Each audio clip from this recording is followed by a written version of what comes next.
The doors of Windsor remain closed to the world. Whispers of tension behind the royal walls intensify in an emotional turn of events.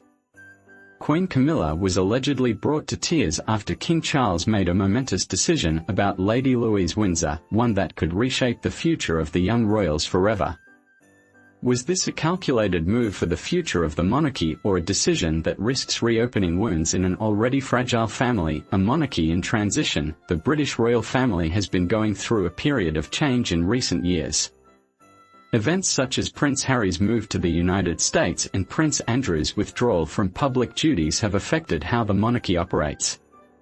These changes mean there are fewer senior royals available to carry out official tasks and a stronger focus on those who remain. King Charles III, who ascended the throne following the passing of Queen Elizabeth II, seems committed to modernizing aspects of royal life to keep it relevant in a modern world. At the same time, he wishes to respect the traditions that have defined the crown for centuries. In this context, younger members of the royalty have assumed a more important role.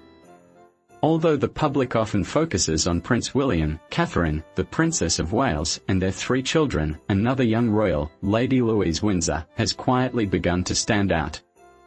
Lady Louise's growing visibility started around Queen Elizabeth II's funeral, where she stood alongside other senior royals as a sign of respect. In the months that have passed, she has attended significant events such as the Platinum Jubilee celebrations and the coronation of King Charles III, drawing attention for her quiet composure. Some see Lady Louise as a potential bridge between the older traditions and the need for a modern outlook, modern and accessible monarchy. There are reports that King Charles sees good qualities in his niece, such as her natural humility and dedication, which could help the royal family connect with younger people. With few senior royals available, having someone like Lady Louise who can bring fresh energy is crucial. She embodies elements of a monarchy that seeks to balance tradition and modernity. Lady Louise Windsor, daughter of Prince Edward and Sophie, Duchess of Edinburgh, spent most of her childhood away from media attention. Growing up, Lady Louise enjoyed relatively normal activities for someone in her position. She studied in local schools, participated in sports, and developed an interest in carriage driving, an activity famously loved by her grandfather, Prince Philip. As a teenager, her passion for this tradition was sometimes visible, while she also remained accessible and open to new experiences. With this new focus of attention, rumors of tensions arise. One of the biggest points of speculation centers on Queen Camilla, who is reportedly concerned about how Lady Louise's growing public profile could alter the internal balance of the family. Camilla herself spent many years working to be accepted by the public and the wider royal institution. Now that she is Queen Consort, it remains uncertain how she views the additional changes in the royal lineup. Some suggest that she might be worried that Lady Louise's rise could eclipse her own visibility or shift media focus to a younger generation of royals. At the heart of these discussions is a broader debate about how and how quickly the monarchy should evolve. King Charles has shown openness to modern ideas, from more simplified ceremonial events to highlighting younger, more accessible royals. Queen Elizabeth II was immensely popular, but her passing has allowed Carlos to introduce some changes, whether by adjusting titles, granting more responsibilities, or giving people like Lady Louise a more complete role. In any case, the journey of the monarchy is shaped not only by big headlines but also by smaller choices behind the scenes about who represents the crown and how. Lady Louise's story combines a modest tradition with the monarchy's effort to remain current and could become a key figure as King Carlos charts his course. Nevertheless, these internal changes also raise questions about the dynamics within the family, especially as Queen Camilla asserts her priorities and ideas. During her school breaks, she was found helping at a local garden center.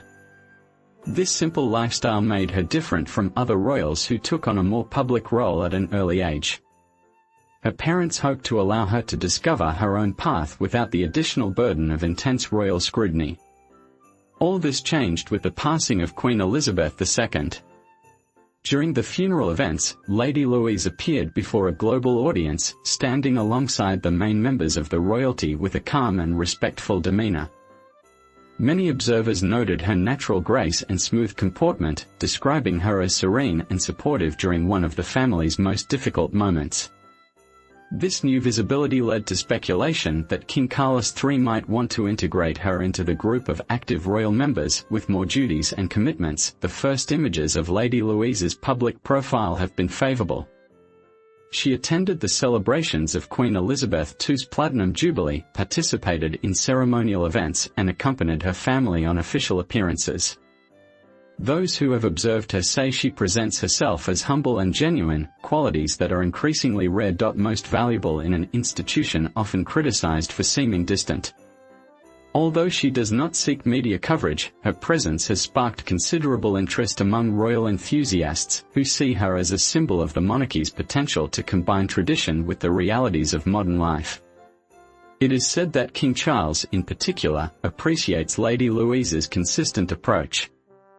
Reports suggest that he believes Lady Louise can help the crown stay connected with younger generations, who expect members of the royalty to act more like normal public servants rather than celebrity figures. Being in her early 20s and having grown up in an era where younger voices are more prominent, she could be able to speak to people who might otherwise see the monarchy as outdated. However, it is not clear whether she will become a full-time active member of the royalty. Having spent a part of her youth relatively in private, Lady Louise may or may not want to give up that freedom. Besides her royal appearances, Lady Louise's personal life remains a mystery to the public. In an analysis of her achievements, her academic inclination also deserves attention. She studies English at the University of St. Andrews, following in the footsteps of other members of the royalty who valued higher education. She has competed in carriage-driving events, sometimes achieving good results, and even inherited some of Prince Philip's ponies and carriage after his passing.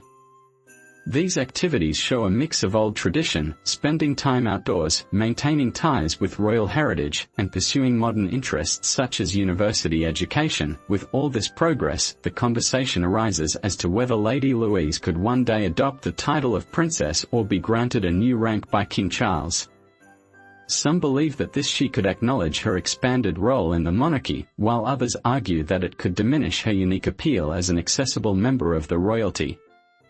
In any case, her decisions regarding titles, public duties, and personal commitments will influence how she is perceived both within and outside the royal establishment. With Queen Camilla now as an influential figure alongside King Charles, these matters may spark debates about who receives the spotlight and why. The vision of a queen consort for the monarchy is crucial. Camilla, once known as Camilla Parker Bowles, has had a long and sometimes difficult journey to her current role. For years, she faced public criticism for her relationship with Charles while he was still married to Princess Diana. Even after Camilla and Charles married in 2005, acceptance came slowly. It was not until she built a record of charitable commitments and constant support for Charles that public opinion began to change. By the time Charles became king, sentiments had softened enough for her to be recognized as queen consort rather than princess consort, a sign of growing acceptance. Despite her official status, Queen Camilla's priorities and concerns may be shaped by her experiences. She saw firsthand how easily public opinion can change. As queen consort, she is part of key decisions about who represents the family, how events are planned, and what image the monarchy presents. She is said to favor respect for clear rules and established traditions. Camilla's vision, which believes that this approach preserves unity, suggests that each member of the royal family knows their place and their roles rarely overlap in confusing ways. This perspective may generate tension as King Charles steers the crown towards modernization, in addition to everyday decisions. Camilla must protecting one's own position. History suggests that she has concerns about the younger royals, such as Lady Louise Windsor, who might receive special attention. If King Charles assigns Louise more duties or a more public presence, it could shift the focus away from Camilla, who has worked hard to build her own reputation. She might worry about being even more overshadowed. Some claim that Camilla is protective of her own children and grandchildren, Tom Parker Bowles, Laura Lopez, and their families within the royal sphere. She might not want the monarchy's spotlight to lean heavily towards others, especially if that could marginalize the roles of her loved ones or her own influence. These natural human feelings can be magnified under royal conditions, where titles, order of precedence, and public image carry significant weight. Camilla's traditionalism might also clash with Lady Louise's image, which is less formal and more approachable. Although both women belong to the same family, they represent contrasting faces of royalty. Camilla, as an experienced figure who has faced decades of scrutiny before ascending to the throne, and Louise, as an emerging royal who seems to align with contemporary values. The question is whether these differences can be harmonized or if they fuel continuing friction behind palace doors. It is also important to remember that changes do not occur in a vacuum. The monarchy must appeal to an increasingly diverse British public while remaining faithful to centuries of customs. Camilla's approach may seem cautious or even resistant, but it may simply reflect her belief that if the royal family discards too many rituals too quickly, it risks losing the mystique that binds the crown and its subjects.